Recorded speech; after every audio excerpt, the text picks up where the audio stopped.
Hi everyone. I am streaming on YouTube, I guess. Yes, I am. Okay, cool. All right, so I'm streaming on YouTube now. Here I am testing this thing out again, trying to figure out if I'm doing anything right. Yes, I am. I'm on. Okay, cool. Give me a second to go through what I need. Okay, cool. Okay, hi. So tonight, this is another spontaneous live. I don't know why I keep doing spontaneous live. Can you tell me if you can hear me properly? Because here I am testing this out. Again, I think I'm better at it now because I can now see myself. Can you hear me? Can you hear me who's on live with me now? Just tell me if you can hear my voice. Hi, hi DJ. So I guess you can hear me. You at work watching it? Mind you, get yourself in a trouble, you know. Okay, so tonight, guess what? I wanted to talk about something that's on my mind. Here's why, because I've gotten so many messages today, and it's pretty cool for me to take my time and go through it. But to try to coordinate this properly, I wanted to do a live because man, no question, they're nice.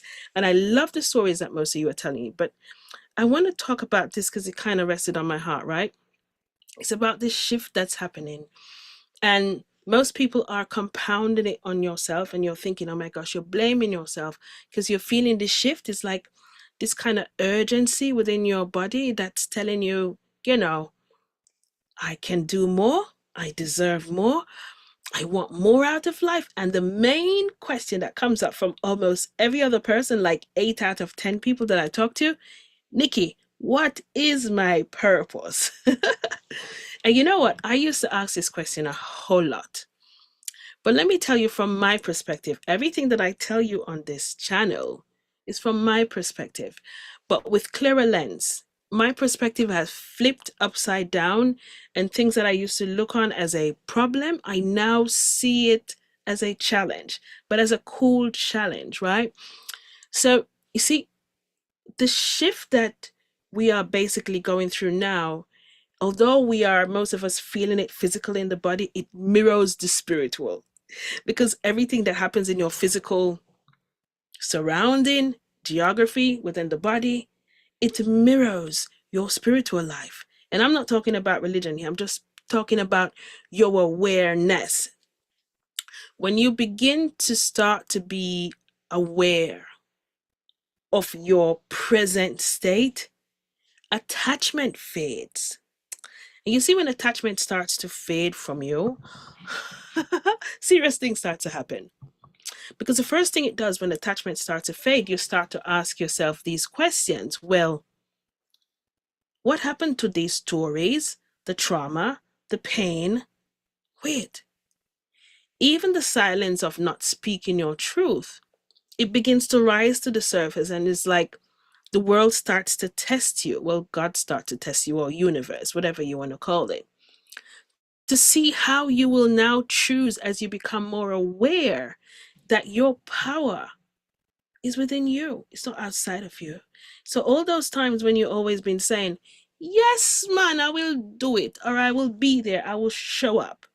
But in your heart and soul, you're grumbling to yourself, sure, why did I choose to say yes to that? When I know it's going to deplete my energy. Why am I having this conversation? Why do I find myself in this crowd? Why am I holding on to this habit, this pattern, where I keep meeting the same people over and over and over again? Do I feel free? Because when awareness deepens, attachment fades. So we easily begin to embody who we truly are. So many of the questions today was, Nikki, how do you love yourself? How do you, hi, humility, Isabella, to Orleans? What a name, to Orleans, Carbo Junkie. Hi guys, thanks for being here with me. But what happens is you start to identify these things within yourself, and you know what happens? Everything from the mother to the daughter to the dog to the cat, it starts to unearth. And it's not happening to hurt you. So many of you messaged me today. You're saying, Nikki, I'm feeling these things within my body. Nikki, I'm hearing, my name being called. Or Nikki, I'm getting these dreams and they're profound. What do they mean? Nikki, I'm having these sensations and I can feel energy, and all of a sudden I don't want to do this thing anymore. I don't want to be in this relationship anymore. What do I do? Because I need to be sustained. Hi, there's always one from Michigan. How are you? You guys, as you come in, let me know where you're coming in from. Because those of you who are supposed to be at bedtime, I hope you're in your bed. All right. But what I want to talk to you about is I want to ask all of you who are here, do you feel it? Do you feel a sudden shift either within your body, within your job, within your relationship? Like all of a sudden you woke up one day and were like, this really doesn't serve me.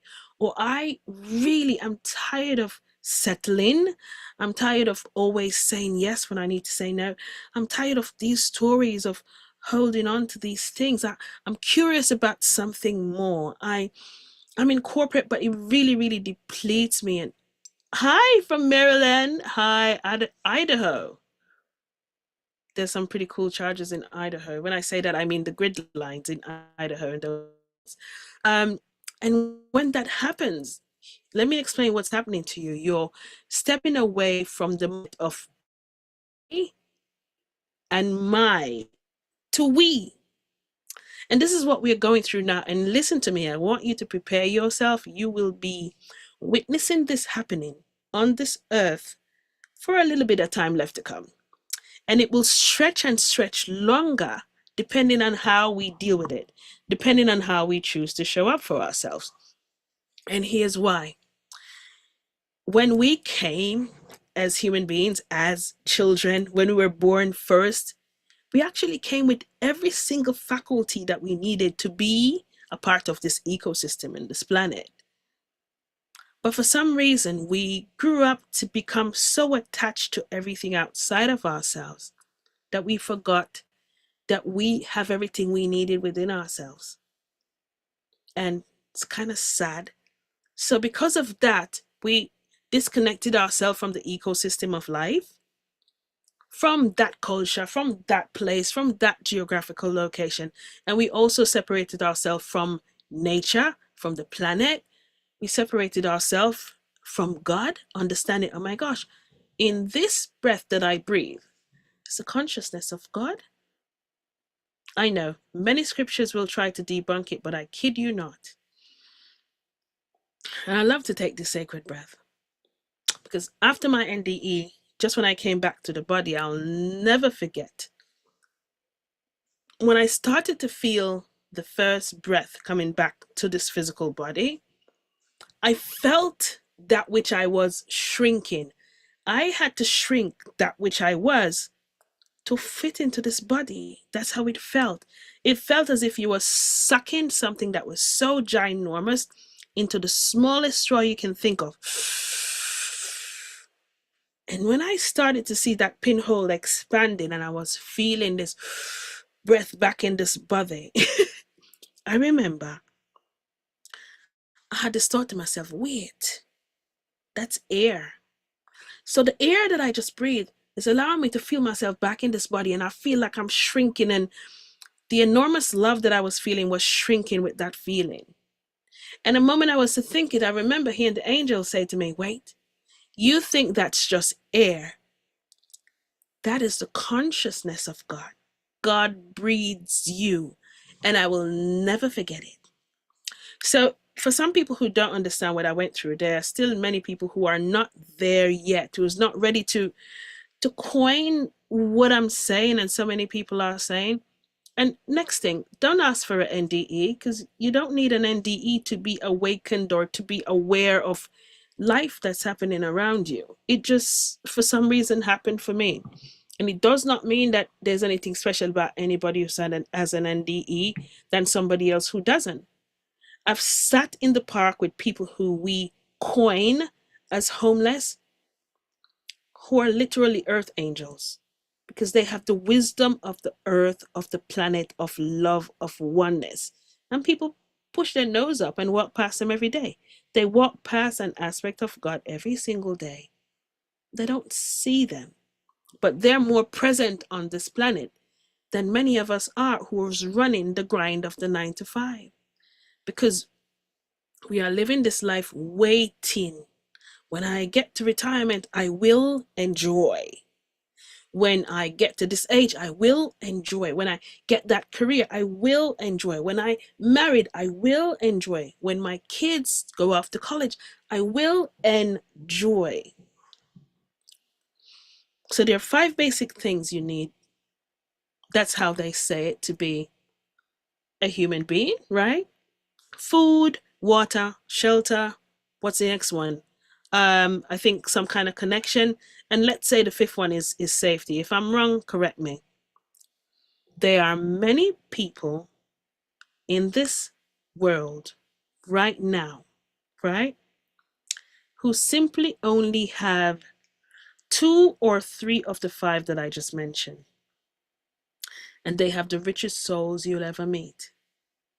You'll never find more love anywhere than there.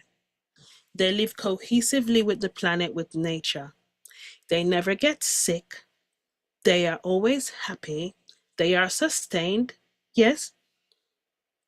And they simply are present in their awareness. And they live for we, not I and my.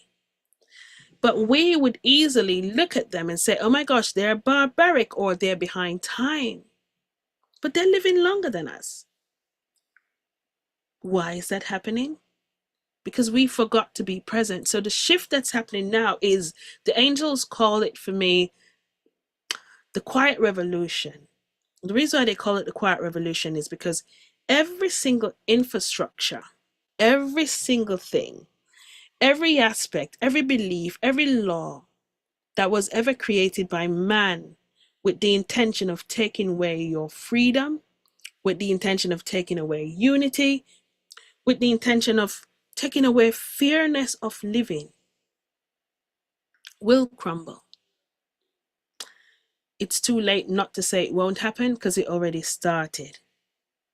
And the reason why I want to be here today, because there's so many of you who are still living outside of yourself, and you're still thinking, but if I lose this job, oh my gosh, I'm going in a panic state. So I ask you, what really gives you joy at this moment? There's a created gift that you are. Because we've been brought up to believe that that thing that I saw outside of myself, I needed to get this master's and this bachelor's, which is good, yes. But you brought the essence of who you were to receive that master's, did you not? If you are a surgeon, you're a very good one.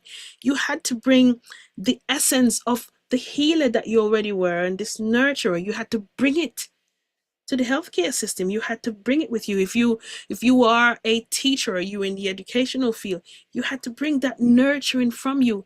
That is your purpose. I remember the first time somebody asked me this and an angel spoke to them, and I saw it. I really see things from a different perspective now.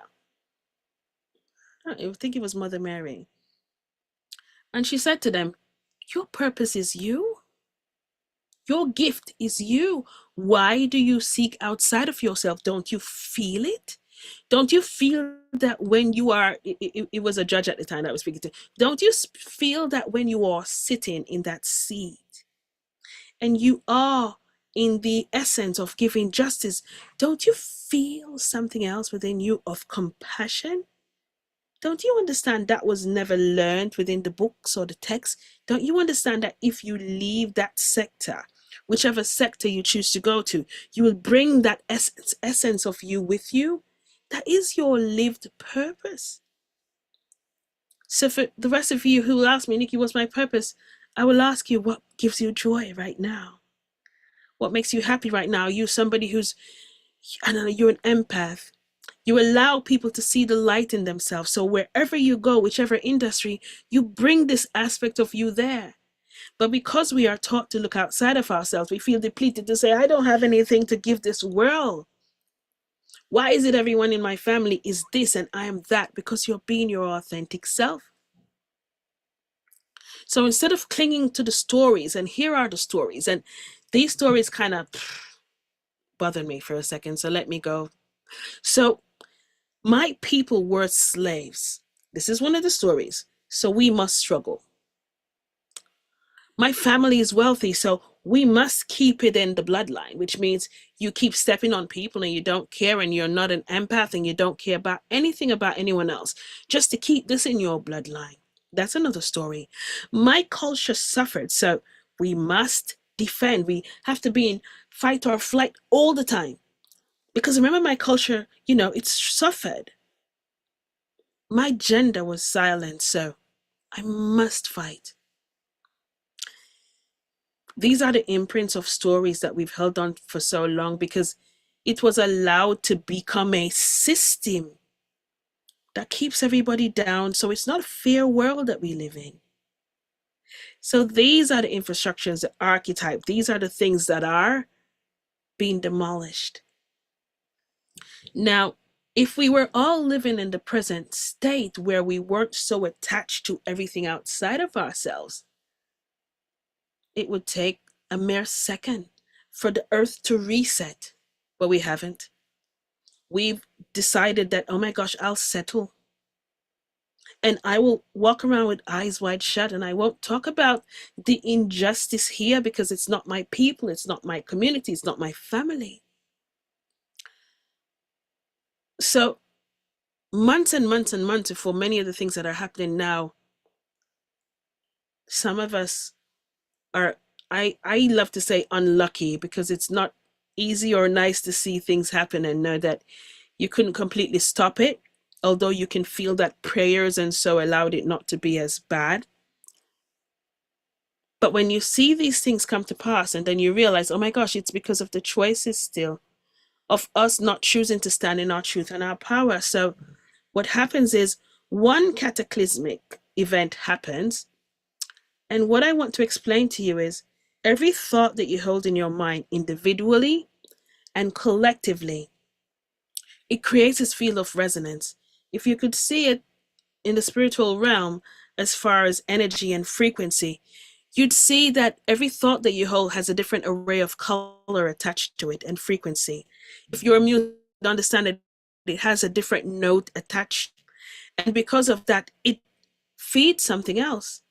So let's say something happens, a newscast or something is, I don't know, and everybody, let's say within a whole community or a whole town or a whole country, they are angry about it. The first time I saw this, I cried because I couldn't believe that just having a thought had so much energy that could come off it. And what the angels showed me was, look at when so many people hold on in one moment and they're all focusing on one energetic thought, sensation, or emotion. Look at the energy that it creates.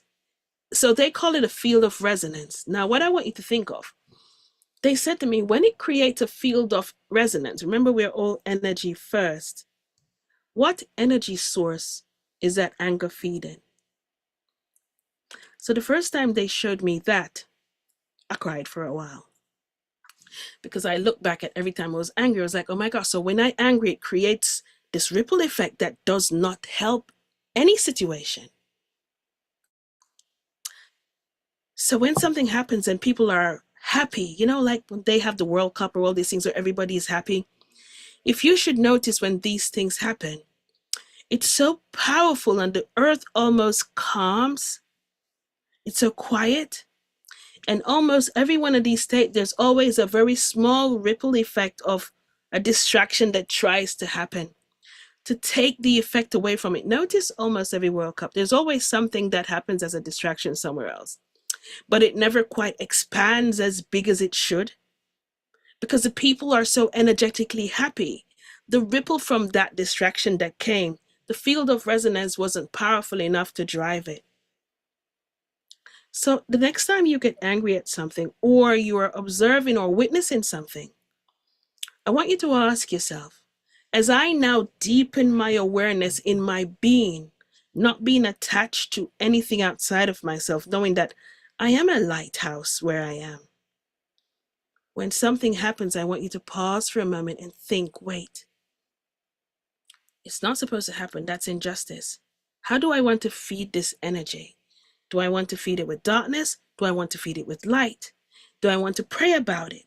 Do I want to just have really good conversations of how do we emit change from this? Do I want to actively speak about it, even on your platform or with a friend, to say, listen, I understand this, but I am adding light to this situation. I won't fester darkness with this, because when I do collectively with you, what power source am I feeding with my energy? That's why Mother Mary said, I remember I was talking to this lady across this very screen, and she was going on and on about how much life is speeding down on her, and she's talking about all these things that I have to do and I have to do and I can't, but you know what, I'm ready to check out now. Mother Mary said to her, would you go into a store with all this money that, I don't have paper now, with all this money that you say you work so hard for, because we try to hoard money, we try to hold it, we try to prison money. Oh my gosh, that's another topic to talk about, the energy of money. Hi from Greenland.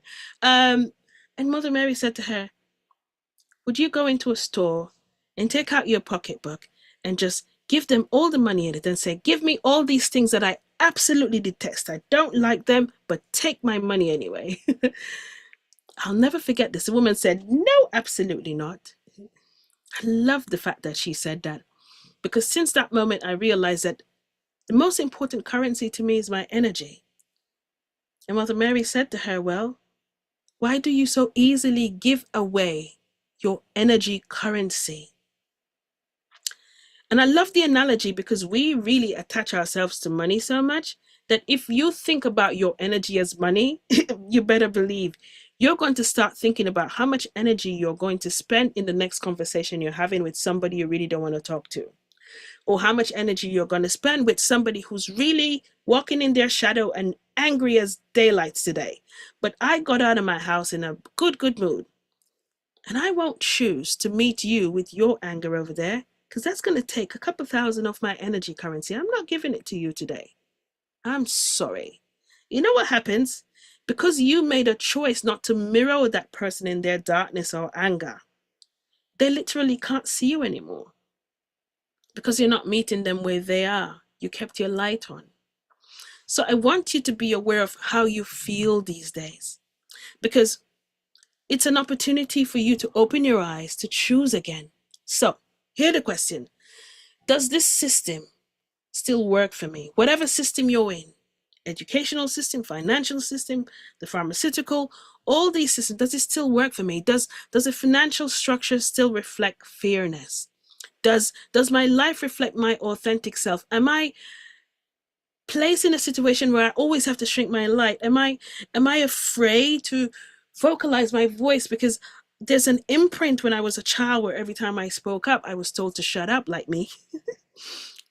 So because of that, when the opportunity appears itself, I shrink my light and I don't speak. So are you living your most authentic self? So here's the truth. The future doesn't change when it comes, it changes now. So the reason why all these things are happening and will ripple across this planet, we haven't done so well as human beings in monitoring and being accountable for our choices, for integrating our mind, bodies, and soul, for understanding that, wait, the mind is a thinker. It thinks, it tells stories of everything that I've ever heard, it analyzes it, it plans for me, and it allows me to tap into beliefs, and it gives me perception of life. That's the mind. The mind is the messenger. But that's all the mind does. It's like a big, what do you call it, that saves information for the computers. That's what the mind does. It remembers every single imprint that you place there, right? The body now, that's your translator. The body allows you now to feel the sensation. So every part of your body gives you something else. The mind speaks to you. I'll tell you in a minute. The body gives you the sensation. It gives you the feeling. So I have this sensation. I have this reaction. I am allowed now to monitor my emotions. Am I angry? Am I sad? Am I whatever it is, right? But it's one thing that I know I can tell you for sure, that your body never does. Your body never lies. So that's why we talk about this gut feeling. There's actually a truth, if anyone is here in the medical field, because I don't know the medical genres, but The angels brought me in the body one day and they showed me a person's body as a complete universe, which was so cool. I have to do a video on that. But they showed me an imprint of some connection from your brain actually to your gut that gives you the sensation of truth. So I think that's where they got the word gut feeling from, which is your intuition. Your body gives you the sensation. It speaks the truth and it doesn't hide anything from you. Well, your soul now, your soul is a witness. Your soul will sit there and watch you. It's the eternal presence and it will watch you make your choices. And it will give you soul tests and set it up for you to see how will they react to this today. Will they choose love or will they choose hate? Will they choose to speak up or will they choose to settle? And we'll set the beautiful orchestrated scenes for you. Your soul does not control, but it guides. Because that's the whole aspect of shrinking your soul that huge into this body. You're supposed to be an explorer. Your mind okay, I'm going to get to the mind lies in a minute. I don't want you to say lie because I used to say lie too, but I'll tell you in a second what the mind does. So your soul, it remembers who you are, your most authentic self. Your soul remembers that you are already this light, you are this purpose, you are this gift.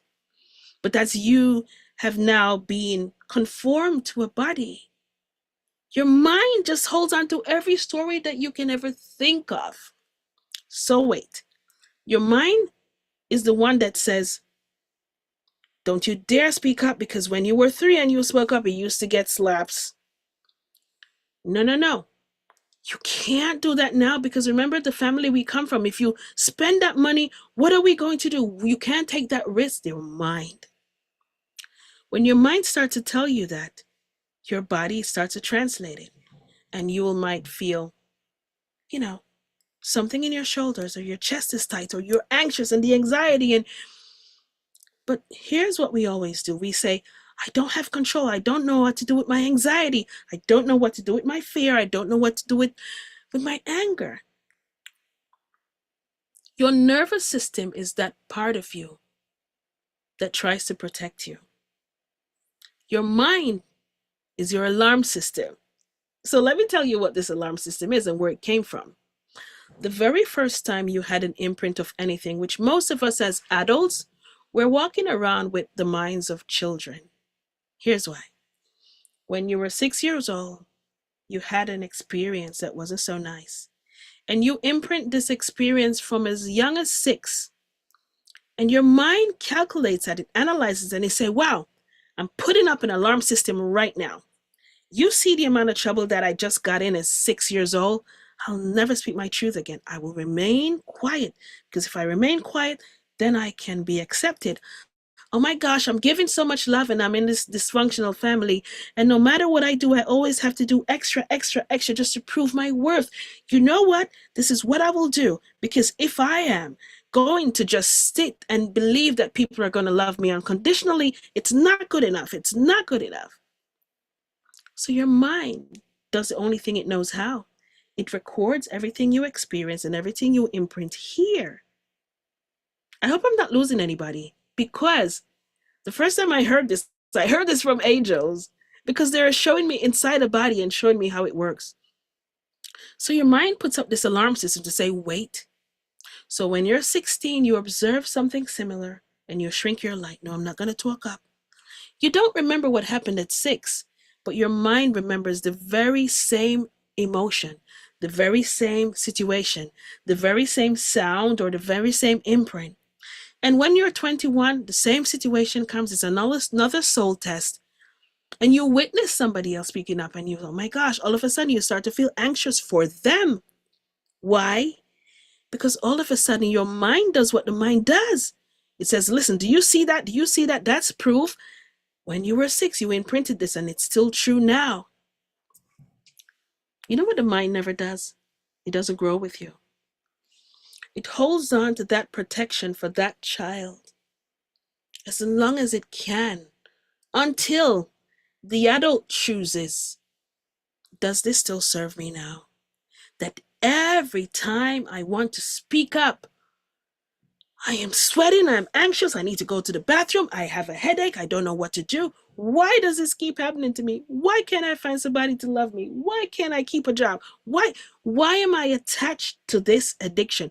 Why am I drowning myself? Why am I this? And the mind only does what the mind can do. The mind remembers that. Exactly. The mind is in survival mode. But we have to learn how to graduate, to be present. That's when your awareness deepens to understand, wait, I thank you. We're not ripping the mind out. I thank you. Because when I was 6, I needed that protection because I was too small for my voice to be heard. I was too small for them to understand that I was unconditional love. They were too much in their darkness and their own trauma and their own pain, and they inflicted so much on me. That individual who tried to take away my power when I was only 6. And the mind just understands you're not safe, you're not safe, you're not safe. So you cannot have a regular relationship because it takes you back to that imprinted state when it was there. See, the reason why I went through my self-love and healing with these angels, I found myself in a New York apartment alone. And it felt so lonely. And I was cussing on God every day. Why am I here? Why am I so lonely? And the angel said to me, because you have work to do. But you can't heal people until you heal yourself. By then, I'm okay. Listen to me. I do everything I want to do for myself. What are you talking me? I need to heal. They said, you don't love yourself. I cried. Because when you become aware that you are letting go of the attachments, they begin to fade and you're only left with yourself, you realize the very subtle whispers that you've given to yourself over your life.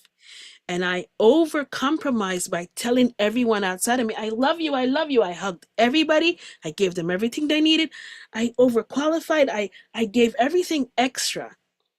I didn't realize I was seeking outside validation because there was this safety net that as a child I didn't feel.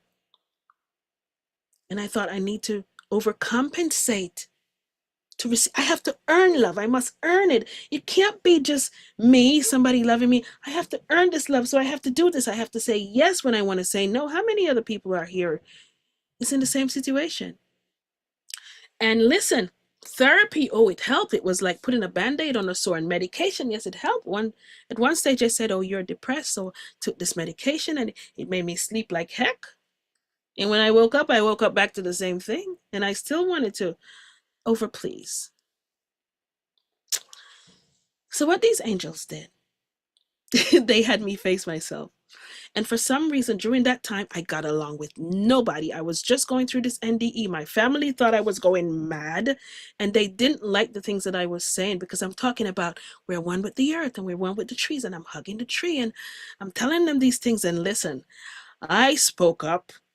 I'm talking to my grandmother, and they say, you're not supposed to be talking to a dead person because in my Christian faith, the living has nothing to do with the dead.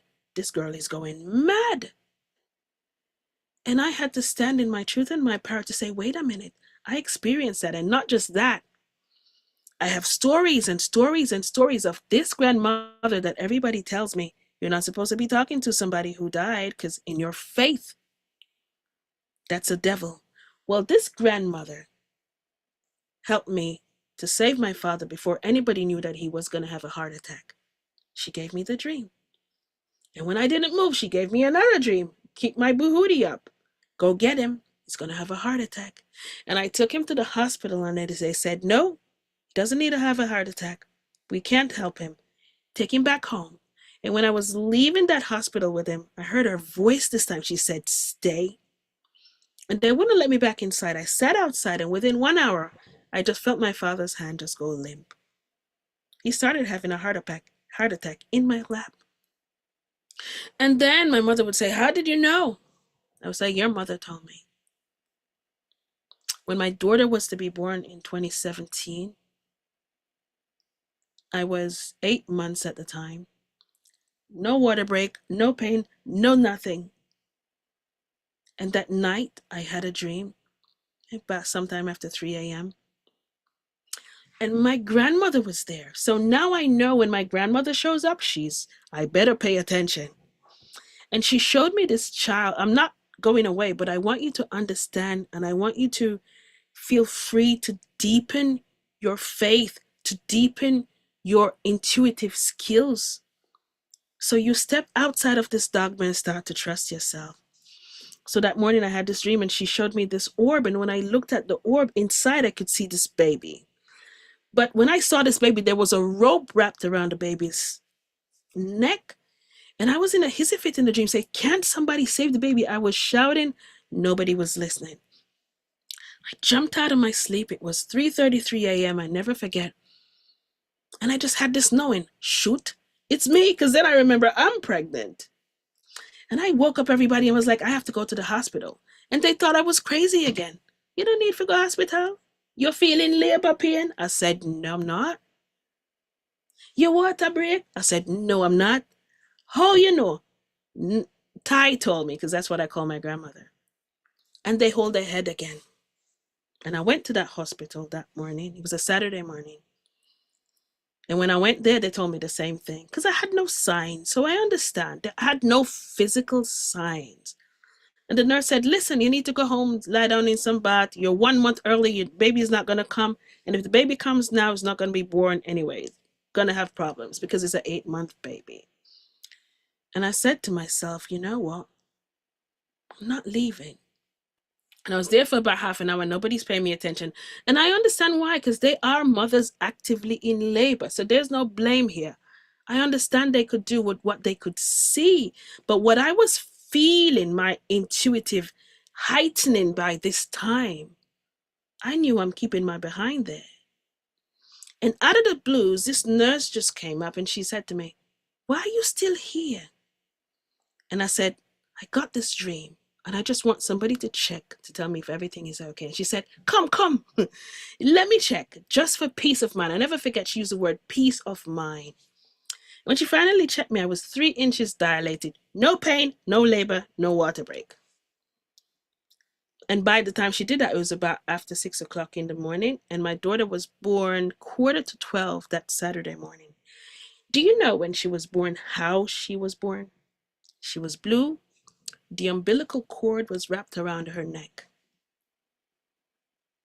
You see, after I experienced that, nobody could tell me that the living has nothing to do with the dead. I'm not talking about any dead. I'm talking about a grandmother who chose to just appear to me in this state as a guide for me. So this is why I want you to trust your intuitives. And there are too many stories. 2024 is probably the last time when I'm going into stage 1 cancer, still nothing, no signs, no nothing. And this woman and these angels are dreaming me months upon months, and I ignored it. And they did shake my behootie one morning with a dream that when I looked down on the person that the angel was working on, I saw myself and I was scared like, Jesus, peace again. And I never forget when I went to the doctors here, she said to me, girl, I am so happy that you chose to trust. I said, I didn't trust. I got my behootie kicked here. So I knew before the results came that something was wrong. And when she came finally weeks afterwards with the results, and she was kind of, she came with some paper. And if somebody comes to you with paper, when you go to the doctor, something's wrong, right? And she wasn't talking. I said, it's okay. Dr. June, I love her so much. She's Dr. June. I said, you can tell me. And she started to tell me, she said, okay, 1 month from now, we're scheduling for you to do a procedure. And I was like, okay, I'm good. And then it's as if she got a whisper. That's what the angel said to me anyway. And she said, wait, let me go and call the surgeon. And she left for about another 15 minutes. And then when she finally came back around, she said, you know what, Nikki, I just spoke to the surgeon and he went over all these things and he wants you in surgery tomorrow morning. So I had to leave from there. I couldn't go back to my office. And I had to go straight to Brookdale Hospital to be prepped for surgery for the next day. So you know why that happened? For me, who thinks too much, I didn't get a chance to panic. I didn't get a chance to call anyone in my family, because if I had done, And my sister told me, she said, if you had called me before you go there, you'd have to get a second opinion and a third. It was not something that was supposed to be waited on. It was supposed to just be done without me putting my analytical mind in it. So when I say this to say that, so many of us are here and you're looking at somebody else outside of you, even me, to say, oh my gosh, she has the gift. I want you to be aware of the shift. We all have the gift. We all have a gift of discernment. We all have a gift of channeling, of receiving messages, of understanding exactly the path we need to take. But there's an aspect of us in this physicality that we aren't able to control because nobody taught us. That's our emotion. That's carrying all the wounds and the trauma from childhood. That tells us now, I must conform to these confined rooms in this life, in this job, in this society, the way they say it must go. And I must depend on this one leader, whatever they call themselves leader, to make choices for me of what I put in my body and how I feed myself and how I teach my kids. So everything that the angels taught me, I put it all together and they said, this is a gift to the world. Because the biggest pandemic humanity has right now is their inability to control their emotions. So when you start to feel angry, there is a trigger. We blame the trigger for our anger. You are the one who made me mad because he came in across the lane and he's angry and I'm so angry and I'm so fast and I get out of my car, I'm gonna argue. Somebody gets whatever hurt. You're so angry you're in a relationship because you did this and you caused me to do this. And you see this pointing this finger? I used to do this. Don't let me tell you that story. I used to be the one who would bawl over heartache. You hear my Jamaican coming out? Because it's only nice when you talk about heartache when you're talking Jamaican. I used to bawl over heartache. Bawl, bawl, bawl. The world done. The world doesn't need me. Oh my God, the world done. I can't. I cried for 3 days. I didn't remember this in my own self because I know I wouldn't carry this with me. So this is a memory that I buried and I buried it deep and I dash it with. But when I had my NDE, when I was conversing with the angels, they brought me back to this scene.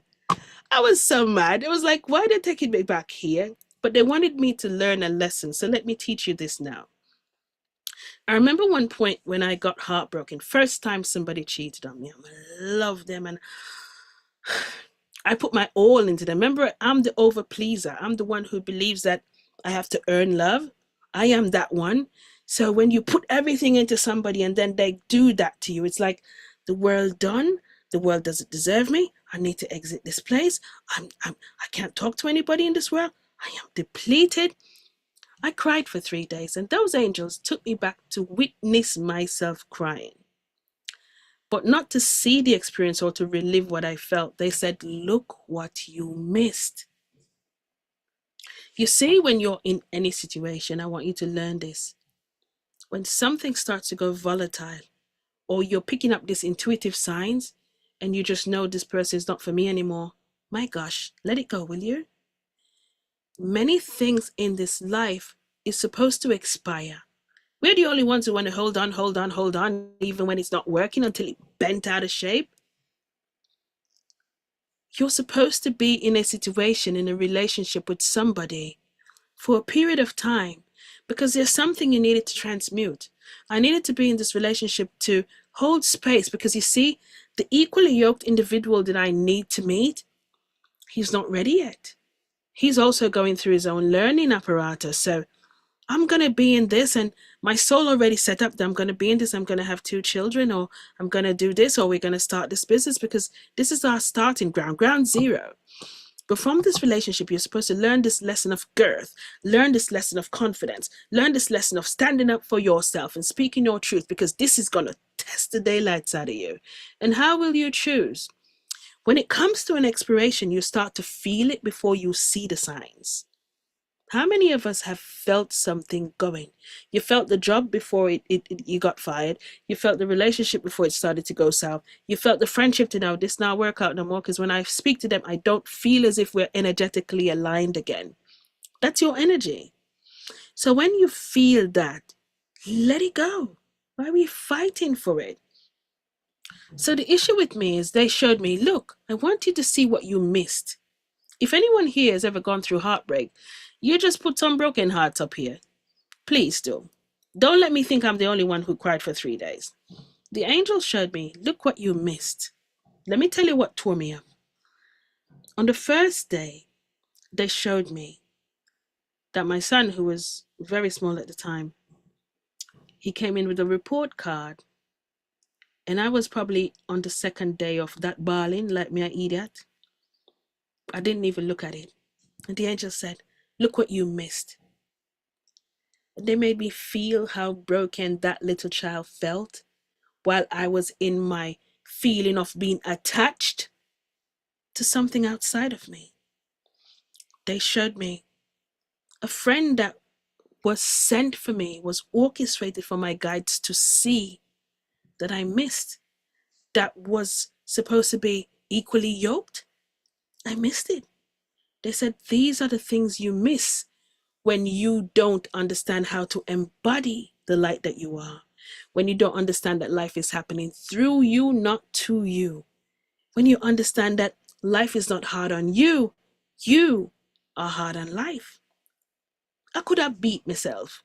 Every time I think about it, I could have go. If I could get back just those 3 days with the amount of things that they showed me that I missed out on, because I thought, oh my gosh, it's the worst thing in the world that could happen to you.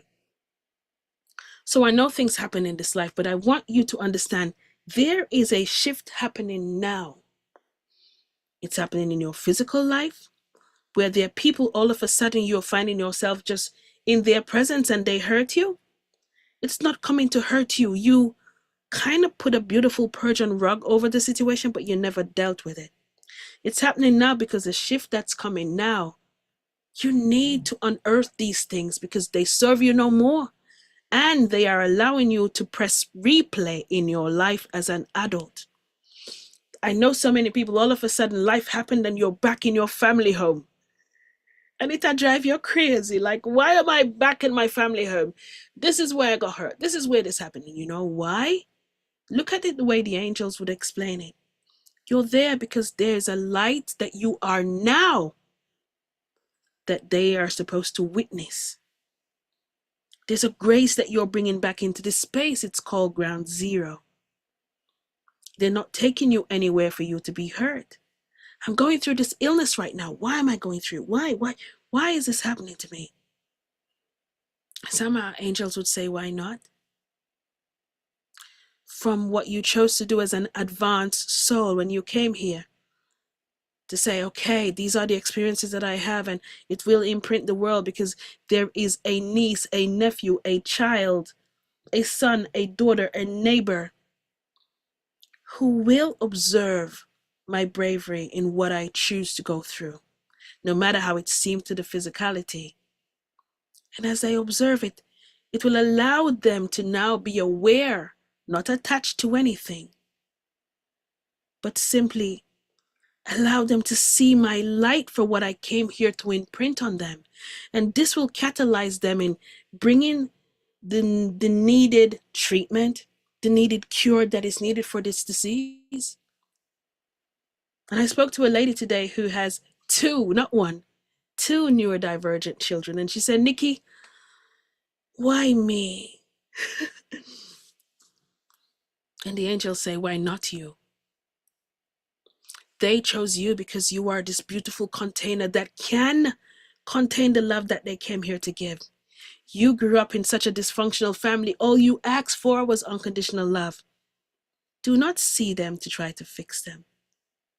See them for the unconditional love that they came to show you and this world, that love, and a love of a source that we call God, as people try to identify God, universe, whatever you want to call. The love that you have to give, or the love of God, does not come confined to what society says a normal person looks like. A normal person walks upright and they can use their hands, their fingers, and their toes, and they're using the 10 percentile of their brain that they say they should use. The angel said, don't you see that since they came, you don't even feel broken? Don't you feel that you love yourself more? Don't you see the gift that they came? They came not to fix them. Do not fix them. They came to show you an aspect of God that you missed. That God is not just a thing that you find in a temple where you're committed to, while you pass an aspect of God in a child who also was going through their own stages of being neurodivergent, but you judge that mother, not understanding that that was a soul test to see God in that child. Look not upon them as a deficiency. They use more than 10% of their brains because they feel more than they speak. They do not need the language and the syllables that your planet says. I need to hear your words, I love you. And as soon as you say, I love you start to get anxiety. Your nervous system starts to chip in again. Oh my God, I just said, I love you. If they don't say, I love you back, I'm going to be floored. And the angels say, why? You are unconditional love to begin with. You don't give somebody your love. You exchange it. So if you're not equally yoked to receive my love and also give me something else energetically in return, you don't deserve it. And there is somebody else who might be just as you want, but I won't give it. We look on things backwards. So I want you to feel the shift. I talk about this because I am on this movement now for the children. But in order to fix the children, I have to help to fix the adults. So it's about helping all of us to see the imprints that we're causing on the younger ones now. So we have one pandemic for adults, the angels say, our inability to control our emotions and be accountable for it. And the second pandemic is the children who are unfortunately being imprinted that everything that we're trying to get rid of because we didn't learn. That I have to go back to when I was 6 years old to deal with that, not to blame, but to understand that you did something to me when I was 6. But adult that I am now, I'm not holding on to that anymore. You will not take my power away because what you did, I chose to make sure that if anything happens to me while I'm in human form, I will be the one breaking this generational curse. I will speak up about it. I will make sure that this is not passed on to my children. So I will not be a broken mother passing on broken stories to my children. Sometimes I wish the whole world could see what I see. Because if you could see what's happening to the children of this world right now, not just in your neighborhood, because we forgot how to be containers of love for them. So there is a shift happening. I want you to be aware of it. Everybody who follows me now, this is how I speak. And the messages will be here and there and all over because I was sitting at the office today and this came to me. The angel said, you need to speak about the shift. They're feeling it. And I was like, no, I'm not. I have sessions tonight. I'm not doing it. And as soon as I finished the last session, I took this thing off my head because my hair is all flat now. I brushed it down. And I took the camera off and I was going out of the office and the angel said, press that button. So that's why I came back and I was saying to myself, okay, I didn't announce it, so nobody's going to be here. I'm just going to say something quick and wow, here you are. But in order to fix ourselves now, we fix every generation 100 years from now also. It's being accountable. It's understanding that I do deserve to love myself. Because to love yourself, you must first heal. And to heal yourself, you must go back to where it started, to ground zero. Because if you don't, Those unhealed parts show up in your life as an adult every single day, not to hurt you, to remind you that, hey, these things that you experience, you're only to experience them. Transmute it to love and let it go. You're still carrying it with you. Let it go. So the future that we're talking about belongs to our children. I've made mistakes too with my first child. And I look at it now and I say, oh my gosh, why didn't I know better? But I don't beat up on myself. I'm gentle with me. And I pour into me so he can witness me pouring into myself. So it allows him to understand what this world is like, that I am first, that the boundaries that I set isn't for people in their comfort zone. The boundaries I set are for me and my comfort zone. I deserve rest without apology. I deserve to speak my truth and allow compassion to be felt without feeling as if I'm hurting anyone else, because it's pouring into me.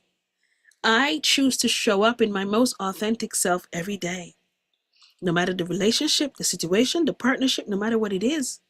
Because if I'm not, I live this earth journey every day withholding love from myself. And you see, when you change forms, when you die, whenever that time does come, you know what's going to hit you like a ton of bricks? When you finally exit this body. Remember I told you how I came back into the body, like sucking the enormity of my soul back into this small body compared to what my soul is, what your soul is. When you change form and it finally, you see that out breath? The final breath within you, this body, gives your soul an out breath. And it's immediately hit with every choice that you made as a physical presence. And what hits it is the energetic ripples that it causes. Every time you held on to something that wasn't yours to hold on to, that idiot chose to do something to me that was traumatic. But do you deserve to also abuse yourself for the rest of your life by telling yourself you don't deserve, you're not pretty enough, yeah, they say you're the ugly duckling, yeah, they're all better than me, yeah, I don't deserve love? I did that to myself. And it's not worth it. Because the minute you change forms, that spirit, you realize, oh my gosh, that pain and that bloody drama weren't mine. You want to wait until you die before you realize the trauma you're holding on to is not yours? Is another aspect of a human being who just simply chose to experience darkness? And without your permission, they invited on you on the stage that they set up for themselves. Idiots. But they're expressing themselves and they have free will to choose darkness if they want to. But see, remember, they did it without your permission. So it's not your fault. It's not yours to carry. I wish somebody had these stories when I was at least 16. I was living like that since I was 13 years old, and I only went through abuse for 1 year. But man, I put a beautiful Persian rug over this abuse, and I didn't think about it or talk about it ever. How could I have known that this is something that I would have been pressing replay on my life for so long? And then I almost had to die to figure out, for an angel to say to me, listen, you don't love yourself. You need to heal that part of you before you can really see you for who you are. Because you're carrying somebody else's shadow. So when you look down to see your own light, all you feel is the muck and the mud and all the trauma that they placed upon you. However, it is not your weight to carry. Let it go. Now transmute it to love. Let go of these attachments, of these things to say, I was a victim. I don't want to be a bloody victim. I want to let go of that. You're the victimizer. Own that. That's fine. But I am a child who should have been safe. So I don't own being a victim. I have been transformed from that. And I will speak my truth. And for every time somebody told me to shut up when I was small, when I used to say, why are there so many gods? I used to get in trouble for that. Why are there so many gods? Why is my Rastafarian friend not going to heaven? And why is my best friend going to Saturday church? Why are you telling me that she needs to come to our church because she's going to hell? I feel love in all of them. I used to get in some trouble. Yeah, my gosh, my Jamaican family, really, I gave them a hard time. But I knew from this young age that love is just love. Do you understand? So the shift is happening, not outside of you. It begins within you. So what question are you asking yourself this moment? Am I enough? Should I seek my truth? Will I lose all my attachments if I speak up for myself? If I trust that I can do something for myself, this job is depleting me. I'm not my best version of myself. I'm always angry. I want you to understand as the shift happens energetically within you, you will witness it happening in pockets and pockets all across this planet. Because the only way the light can win, when I say the light, I mean goodness. Hi, Maria Payne. Hi, Zena Jackson. Hi, Elisa Barrios. Hi, guys. Thanks for being here. The only way that light can win is if we collectively create a field of resonance of healing, of change, of freedom, of we, not I, not my, we. And most times, the only way we do that, because we've practiced to hit rock bottom before we said, Jesus, let me go. We always practice to hit rock bottom, to be in a relationship for somebody to almost hurt you really bad, for you to say, okay, enough is enough, I'm leaving. You wait until somebody starts to step on you in a job before you stand up to say, okay, that's it. I'm going to start my own business. I'm going to do this thing myself. I'm going to speak up. I'm going to pull my child out of this school because they complained to me once and I was too fearful. I don't want to speak up because they say it's a good school. But I can see it's depleting my child. But no, I don't want to. See, things are going to happen planetary for us to hit rock bottom and choose as we. It's happening a lot now, but it's going to happen more. And it's going to amplify a little more to harness our energies so we can choose whether we're feeling light or darkness. That's what I want you to feel. I want you to understand the shift, and you can feel it coming. So many of us can feel, but we discount it. We have our intuition and we know, oh my gosh, something's going to happen. I can feel it in the air. Well, ask. You feel something energetically and it's more than you. You know it's from an ethereal source. Sit yourself down, take sacred breaths and say, God, universe, angels, whatever you want to, it's light. Give me clarity on this situation. Allow me to feel it. Don't just be dependent. Oh my gosh, I want to pick up this ritual and that ritual and extend your arms. You are already aspect of God. You don't need to look outside of yourself and have them say, look at this pen and shake it 3 times and get whatever you want. No. Trust yourself. Trust how you feel. Yes, you can get guidance to it, but everyone who knows me by now, the ones who really know me, the ones in my group, all of them, everybody is there. I want you to know how to trust your intuition. That's your internal GPS. When you go in your car, you don't move until you put in the address. And you're so fearful, oh my gosh, if I don't put it in, I might get lost. So why don't you trust your own intuition?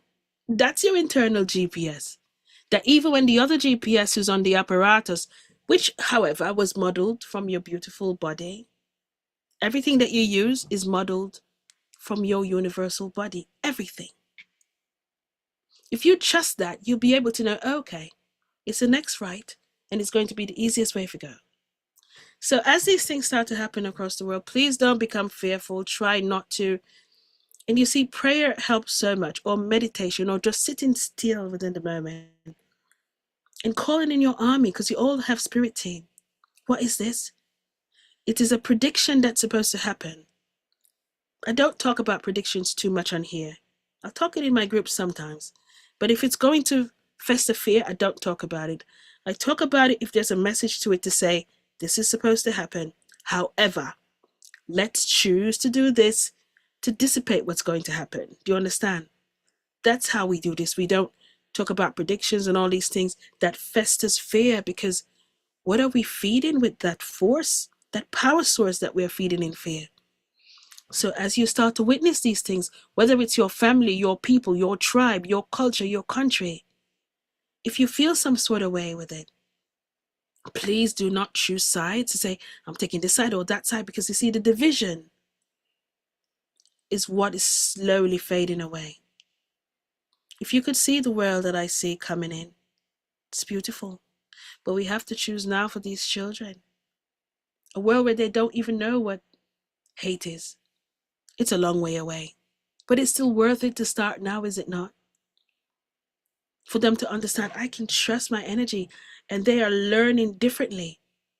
So children are allowed to be one with nature, and they're allowed to tap into their creative skills, because it's been taken away from them. They aren't allowed to express their voices, to know how to control their emotions. And we build more prisons every day because they fail to teach you that. To tell you, wait, do you feel that anger coming? Take that sacred breath and breathe. Feel. It's not losing control. Your body never lies. So your body is telling you, wait, I'm triggered by something. What is my relationship with this trigger? Do you feel it? It feels like a volcano. It's building, it's building. I can feel it. So the reason why I feel this now, my body is giving me a choice. It's giving me my power back. Now that you feel it, how do you want to react to this trigger, this anger that's coming? I want you to begin to feel, not hyperventilating in this planet and being fearful. Understand that your power is not being taken away. You choose not to identify the power that you are. So when you feel sadness coming, something is triggered, somebody says something that completely triggers you. The trigger is not what caused the issue. It's way soul deeper than that. It started from a long time ago. But your mind is just identifying that as something that caused you to be sad. So pause. Don't react yet. You can feel the energy pressing down. This is sadness. This is depression. My gosh, you can feel it pressing down as if it's trying to put you in a hole, is it not? You're not losing control. Your body is actively telling you, wait, do you feel that coming? Let's choose. How do we want to react to this? Put some music on. You might have an emergency person you can call. You know what? I have an emergency person. I can call them right now. You know what? I can change my thought. You know what? I'm completely ignoring this person. I'm taking myself away from this situation because whenever I'm here, I always get reminded of this thing that caused me to be sad. So since the pandemic that adults have is our inability to control our emotions and be accountable for how we react to things, let's start to understand that we have a choice. Be responsible for what you focus on, because whatever you feed your attention to, well, it's going to grow like wildfire. And I love to grow things that makes me feel peaceful and joyful. So every emotion that you fuel now, ask yourself, which energy source am I feeding? Because it's important for you to understand, okay? And for those of you who were in my inbox today and find my phone, somebody asked me a question today and I wanted to talk about that. I'm just going to do it quickly if I can find it. I don't know if I can find it now. I've got a million questions and maybe I can't find it. Somebody asked a question today that I absolutely loved. I can't find it. Okay. I can't find it, which is, oh, here it is. Okay. So somebody asked me today, how do I know whether it is my own thoughts or my guides speaking to me? And I haven't even responded to her yet, and I will. You see, the first time I started to pick up on energies that were new, I was scared at first. Because remember, I'm a Caribbean girl. I'm a Christian girl we never taught about this. But the first lesson that the angels taught me was feel. And when you receive the messages, are they messages that are egoic? Feeding your ego, you're better than them. Feeding your fear. These aspects, feeding your fear, feeding anger, feeding doubt, feeding your ego in any way. None of that comes from God, from angels, from light. nothing that pumps fear into you, nothing that allows you to feel depleted and worse. It's always a message of truth, and the truth may feel as if it's coming without compassion sometimes, because I want you to remember, angels don't have emotions. We do in the body, because it's the one thing that the body holds is emotion, because you needed to have these emotions to understand how to navigate this world with so many other aspects of people with personalities. So when you're communing or having a dream or receiving a message or doing channeled writing, which we teach, the messages that are coming through, how does it feel to you? How does it make you feel? When you take this sacred breath, does it give you this light? It's like unpacking the weight off you. You are the love, you are the light. Understand that you are exactly where you are. Be not fearful. Just trust your intuition, trust your guidance, trust your flow.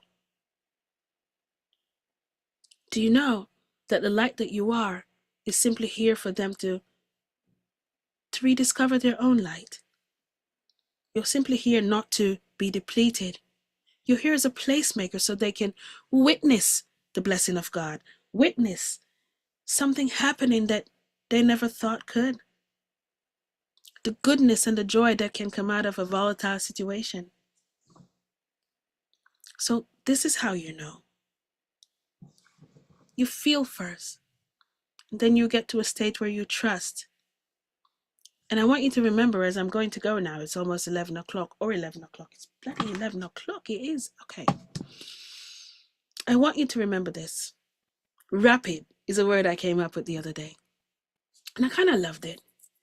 Because you see, for the next year or two, 2026, 2027, you're going to be tested a lot. And most of us who call ourselves, okay, I have anxiety, I'm depressed, I'm this, you're going to go get so many soul tests that if you're not careful, you think you need to give up. I want you to remember this. RAPID. Recognize the sensation. Remember, the sensation comes from your body. It's your nervous system that's telling you, wait, do you feel that? I'm giving you your power now to choose. So pause before you react to this. So rapid is recognize first. A is anchor. You anchor because your nervous system needs to figure a way to calm down. So for me, anchoring for me is having my 2 feet flat on the floor, whether I'm sitting or standing. Then when I used to have anxiety, and I'll close my eyes and I'll breathe. You anchor in. Yes? Pause is within that sacred breath when you do it. When you close your eyes and you breathe, inhale through your nose, exhale through your mouth. It allows your nervous system to slowly start to depreciate and calm down. In that pause moment, you get a sacred time to observe. This is sadness. Where is it coming from? Why am I triggered? Do I need to experience this right now? Does this sadness serve me now? That's your pause. You see, the I is identifying the feeling. So you have to identify, is this fear? Is this sadness? And not just that, is this my fear? Is this my sadness? Is this my anger? This is the only time I want you to tap into my. When you're dealing with your energies. And the D is discharge. Discharge your energy.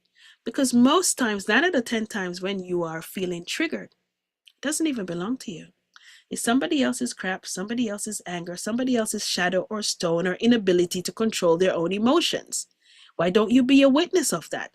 So discharge your energy. The first time the angel started to initiate me, I used to do this spontaneously. Oh my gosh, now that I think about it, my family had a right to be scared. I used to do some weird stuff. Spontaneously, without me doing it, my body would just start to move. But then it's because I was not aware at the time, but I needed to discharge energy. I was trapping them because I was like this. You know, when you're really tense because you want to shrink your light and you don't want to talk, but you don't like where you are and you want to be outside or you want space. So you do this, but I want you to understand while your physical body does this, you trap the energies because your energy first. So when the angels say discharge is, I used to do this and I didn't know why. Later on, I found out we were discharging your energies. You were trapping them inside your body. So I would just spontaneously move and I didn't know what, because this girl did not exercise, lazy as heck. And I would do that. And then when I realized, I just started to do just regular stretching, especially if you don't feel, or if you feel pain in your body, that after you had a conversation with somebody or argument with somebody today, nobody touched you, but man, I'm feeling this pain in my joint. Remember, it's your nervous system. So it will affect your nerves, everything that's connected to your nerves. So you'll feel pain, joint pain, and stuff like that. Stretch or, excuse me, hum. You can hum, no matter how silly it is, or sing, put on some music, dance. It's living in your present moment. So I leave you with that. Rapid today. Recognize, anchor, pause, identify, and discharge that energy. Because we walk around too much believing, oh my gosh, I'm just flesh and bones. No, your energy first. And we are incapable of learning how to control the energy that we are. And it's a powerhouse. And because it is a powerhouse, you have to understand you should be capable of controlling that. And I leave this with you. You are the love, you are the life. Your nervous system is simply a bridge between your mind, body, and soul. There's no part of you that you need to get rid of. You just need to learn how to integrate it, and not just that, embody the love that you are. Yes, write it down, rapid, recognize the sensation, anchor into the body, pause for your breath, identify the feeling, and not just that, ask what the feeling is this fair? And not just that, ask who it belongs to, because most time it's not yours. And D for discharge your energy, shake it off, get rid of it, dance, play music. If people tell you you're crazy, it's fine. They told me I was mad and I'm quite fine. Exercise, stretch, do something with your body, because your energy first. Don't apologize. And the last thing I'll tell you, protect your energy, will you? Some of you walking around and you take on everybody else's problems. This is what you do. Pack it in. I'm taking on their stress and their problems, and because I feel so sorry for them. God never asks you to be God. God asks you to be the light of God. And remember, when I say God, you understand what I mean. This source love that drives me, that breeds me. I will show up for you. I will be here for you if it doesn't deplete me also. And I will give you love, just unconditional love, not love with judgment. But what I will not do is take away your pain and your sadness and your troubles, because I already shed mine. I don't need no more, especially if it doesn't belong to me. And you're walking your soul path. So as God orders my steps and guided me to you, or guided you to me, I will tell you about how much of a love you are and how much you can overcome, because I did. But I am not taking on your shadows. So you allow yourself to put up your spiritual hygiene. God, allow me, after I'm finished with this conversation, man, allow me to leave only with my light, please, because whenever I have this conversation, there's an energy vampire. And we have a lot of them. Some of them know, some don't. Some of them become addicted to you because you're so good at taking away their problems. They love talking to you because when they're done for that hour on the phone, girl or boy, they feel so light, and then you're heavy. Well, that's kind of withholding love from yourself, is it not? So stop that too. I want to thank all of you so much for sitting here with me. I didn't read your comments, so I'm going to go through to see if anyone has any questions. Oh my gosh, where did it go? It disappeared. Wait a minute, it disappeared. Oh, here's it. Here it is, here it is. So I'm going to see if you have any questions. I really enjoyed your interview with Alex. Thank you so much. Soul Echoes Live, that happened to me. I started to pray day and night, asking God to save my relationship. Yeah, you're talking about those relationships that expired. If it didn't expire, you feel it. But if it expired, if it's taken away from you, it just is. And when something expires for you, don't think that there's nothing else planned for you. There's something else planned for you that's magnificent. So allow it to happen, will you? Don't see why you keep trying to hold on to things that's not yours to hold on to. I'm just trying to see if there's any questions to be fair, because I'm the one who came on here spontaneously. What's your website? Please write it down. My website is in my link on my YouTube. I don't know why I did it long, but it's Soul Deep Consciousness dot love, because I'm embodying love this lifetime. I got a second chance to do things right. Oh gosh, I should have put the link, shouldn't I? I don't know how to do it. Anyway, it's that. If you type that in, you'll see it. And oh my gosh, I'm under my company thingy, which I don't know why. So that thing that you see that says Act Two, that's me. I'm not doing it under my Gmail for some reason. Okay. Is our soul as old as God? JL Secure. How old do you think God is? You see, when you start to talk about the soul or the aspect of love or the universe, there's no age. We're only limited here by age. A soul is as expansive as God. Not God, but an aspect of God. But don't bring age into it. There's no age. We only have age here. And listen to me. There is a beautiful probability that we are moving into, not now, maybe another 80 years from now, 20, 30, 2100, but 2100 or so, where people actually are living past 100 years old with ease, because we're not holding on to the outside world so much. We're not eating the same food so much. We're not eating the same food. We're not doing the same job that we're doing now that's depleting us. People are, oh my gosh, even as close as 30 years from now, not even as close as 30, 2026. Terrible year. Not terrible here, but it's a year where you are being, you've been forced to choose. You've been forced to choose whether you want to be in light or in darkness. 2027, mind blown. 2027, mind blown, where we are just going to understand the moreness of ourselves and how much more we are and how much more there are. I don't think you're ready for that topic yet.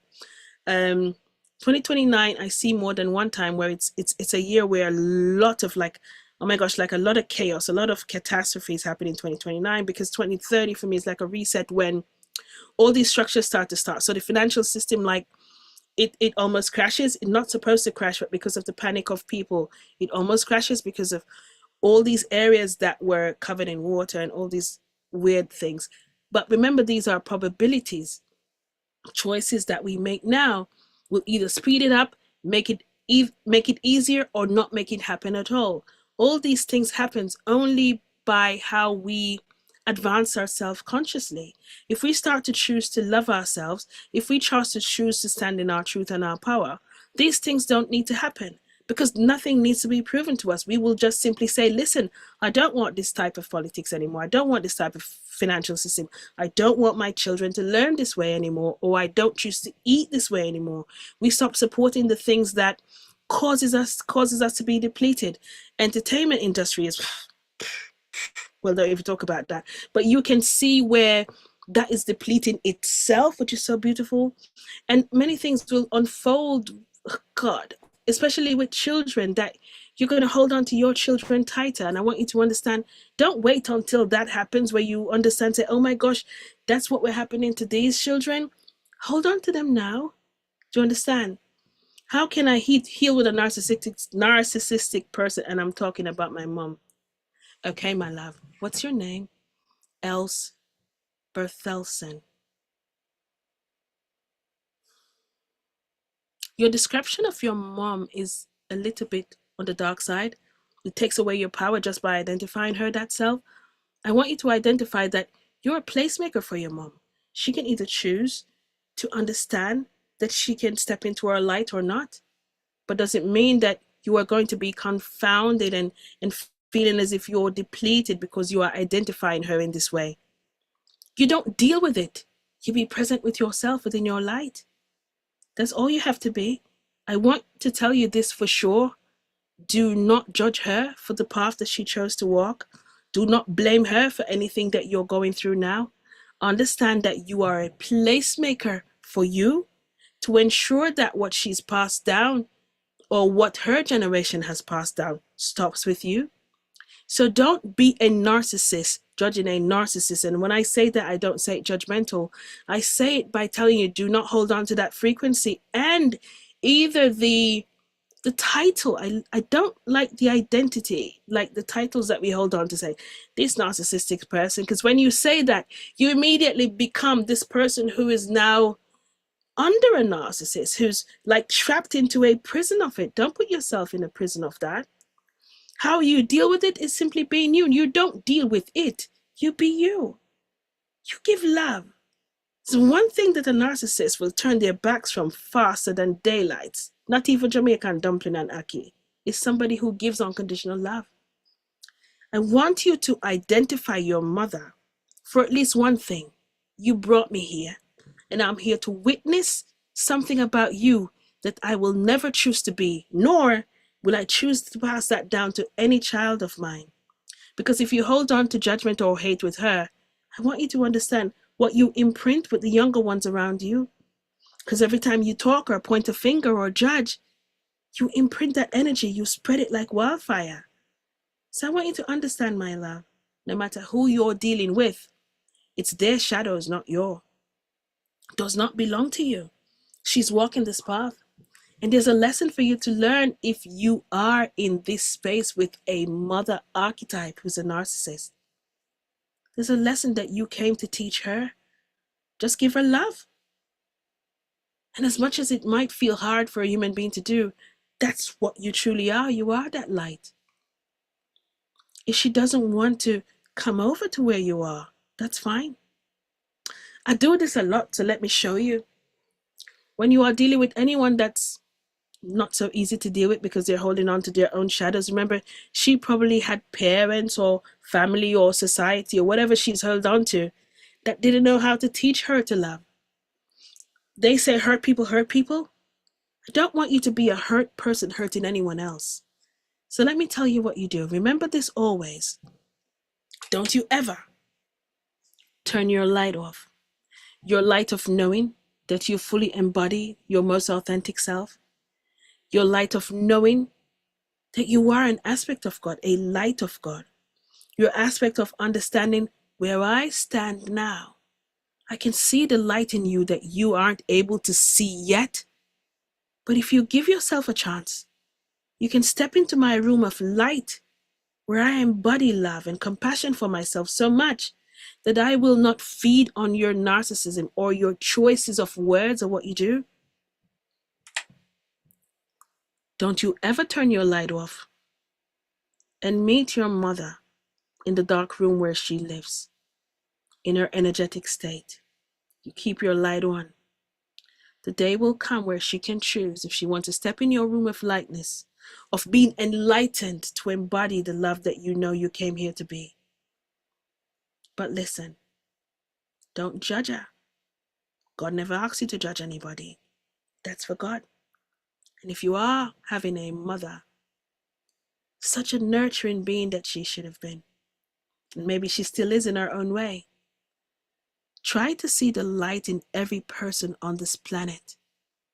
They're either teaching you something or you're holding space for them to witness something in you that they miss so much in themselves.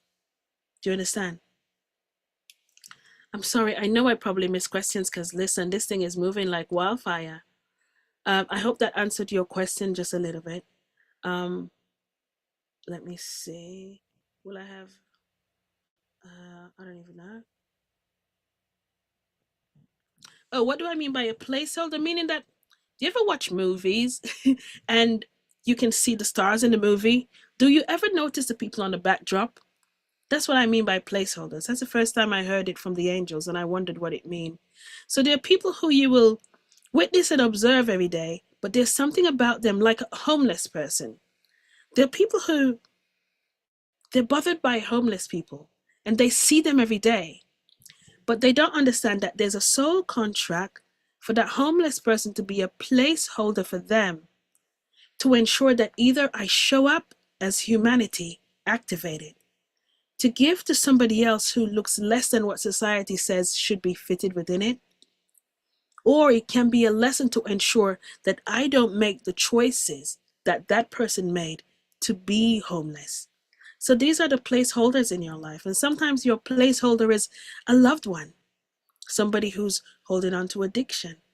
And it takes a nurturer out of you to tap into this resource of this person to give them love even when they don't know they deserve it. Placeholder. They bring out the best or the worst in you. You choose. That's what that means. Um, oh gosh. Oh gosh, oh gosh. What am I seeing? It's moving, it's jumping. Saw your presentation with Alex. Thank you, Royston Isaacs. Laura, it stops with us and our children. It stops with us, and then we pass on unconditional love to our children because they deserve it. Because there's a probability of this earth where these children, do you understand the pandemic that the children have, where they have ADHD, they have this, I don't even, I can't call the words. They're so long now that they give them numbers and letters. It's what we've passed on to them. And we have to take accountability. I would not have said this myself, but my guide said it to me. So I have to look at it that way. And when you see energetically the choices that you make, how it affects them, like somebody asked me the other day that they're in a relationship and it's depleted, they can't get along, but she's staying in it for her children. And I almost cried. Because if she could see energetically what that does to the children, children feel more than they hear. Don't stay in anything that is already depleted or expired to say you're saving the children. You're not. What you're doing is imprinting upon them. And this is just my perspective, guys. Listen to me. I'm not giving you relationship advice.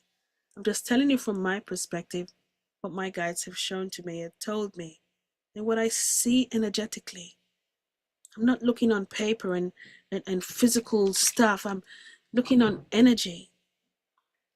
What you imprint on them by understanding I'm in a dysfunctional family and mommy tells me that she's okay, but I can feel that she's not, and I can hear the whispers of crying and I can hear the arguments. And when I come from school, you don't speak, but they can feel the air that there was just an explosive argument.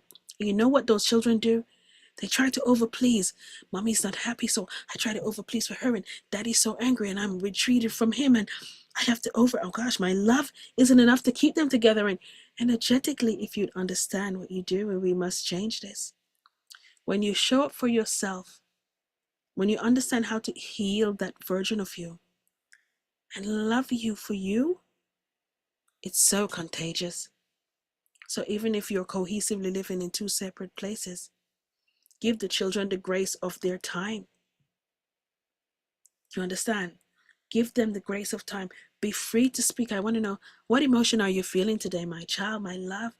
And allow them to speak. Don't interject. How do you feel? You feel anger. Wow. Where did that anger come from? Do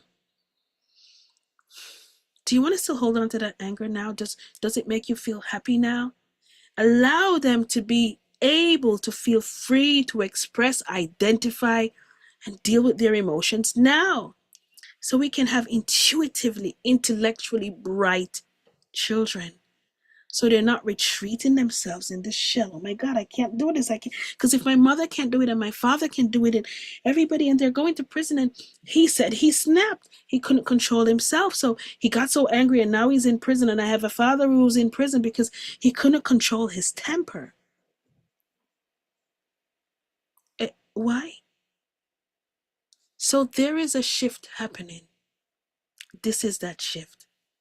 It starts with us. It doesn't end with us.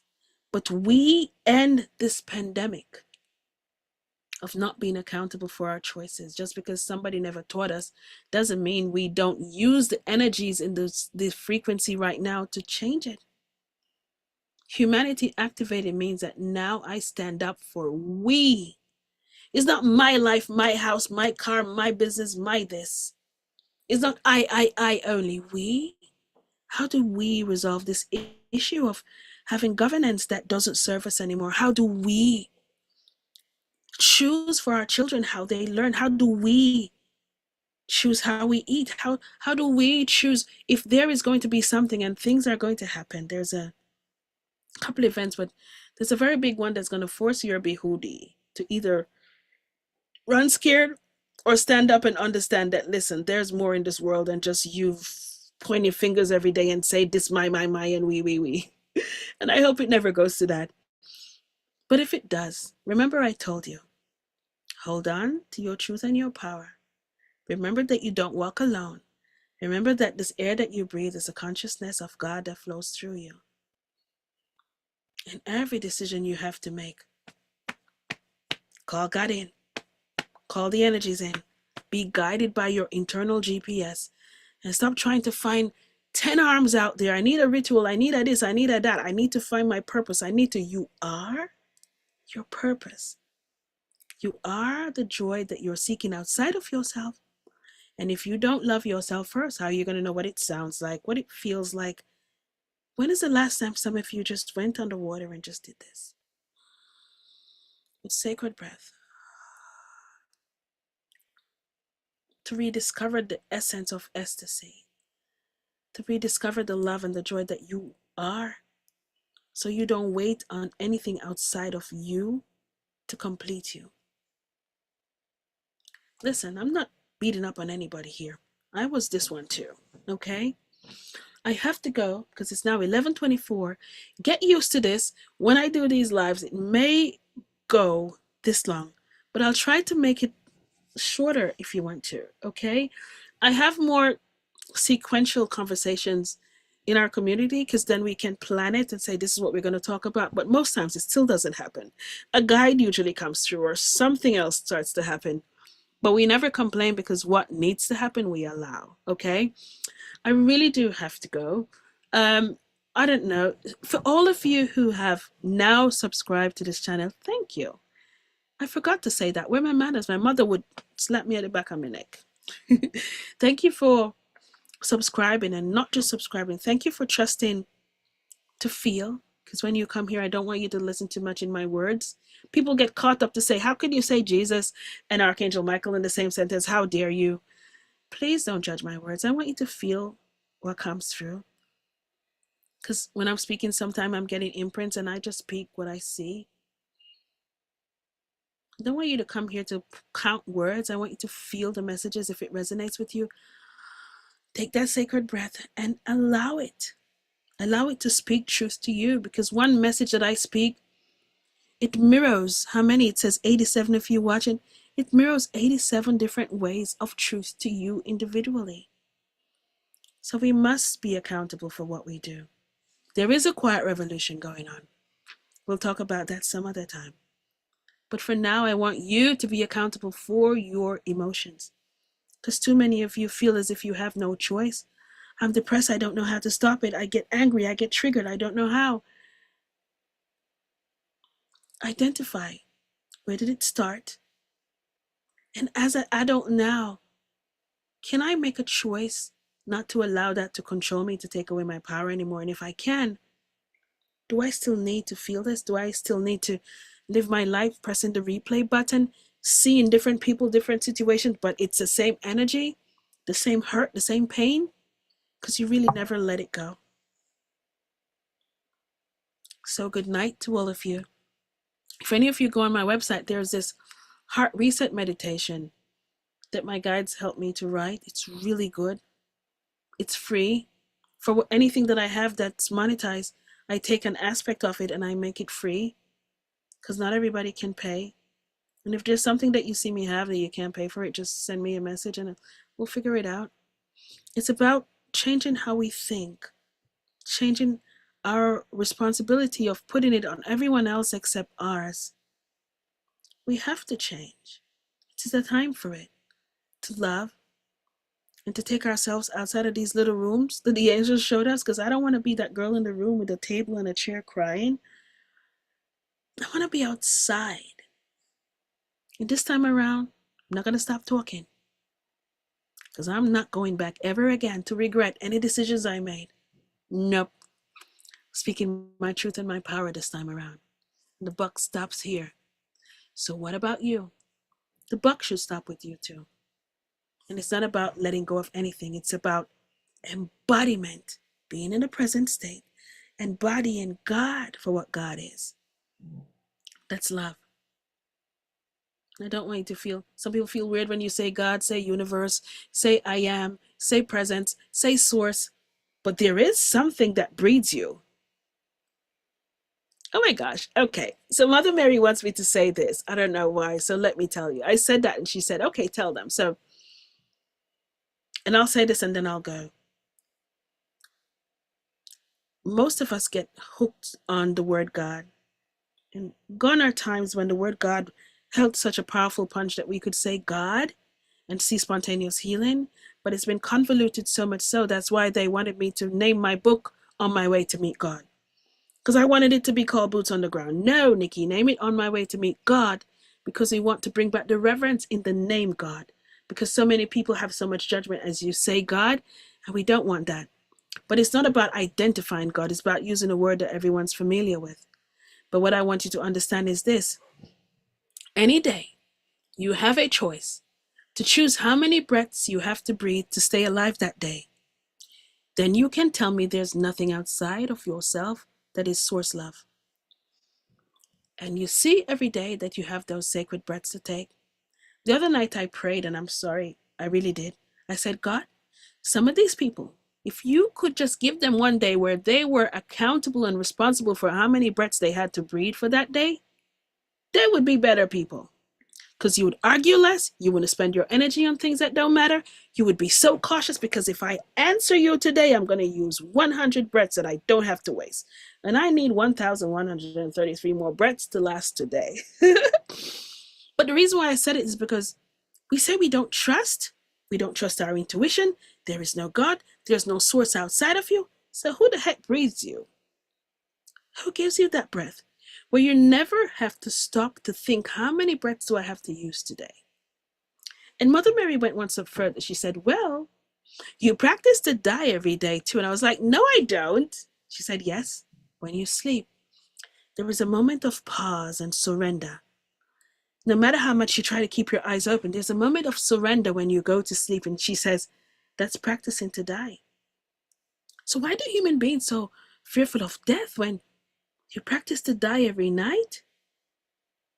And you get to experience and explore universes and dimensions just to show you that there's more.